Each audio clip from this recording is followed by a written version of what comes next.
Hey everybody, Brent from Baldman Knife and Tool here. Today I want to show you how I make my favorite pocket holster. This guy. This is a leather pocket holster I make for my fixed blade knives, and I love this thing. This thing's so versatile, so useful, and I can carry multiple different knives in this at different times that are different shapes and different patterns. So today I want to show you how we make this, and I'll show you some of the knives that I carry in this usually on a daily basis and how well it works for these different size knives. So like I said, I use this sheath, this little holster here in the pocket when I'm wearing jeans, anything with a horizontal pocket on it. And I use this and I carry any one of these knives plus many others. Again, it's so useful because it does fit different size knives. You can see this fits in there nice and snug, and it drops right in the pocket. This one's little bit longer, much thinner, sleeker knife. This again fits in there great. You got a little bit poking up, but with the adjustability of this clip, you're able to move that clip up if you don't want the knife sticking up out of your pocket too much. Again, another knife. This is even a little bit bigger, a little chunkier, but it fits in there great. All these knives I carry in my pocket using this. I love being able to carry a fixed blade knife instead of a folder knife sometimes, but I still want it to be discreet. I don't necessarily want it to be on my hip or appendix carry or scout carry. I like carrying it in the normal pocket that I would carry my folding knife in. And this allows me to do it, and it's super cool looking. It's a nice leather sheath. So, like I said, we're going to get into making this. So enough talking for me. Let's start making it.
Friends, we built our very own pocket holster for our fixed blade knives.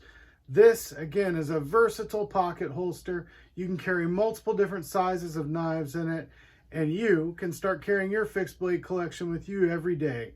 It's way easier with this, and I hope you enjoy it. I hope it helps you enjoy the knives you have in your collection more often.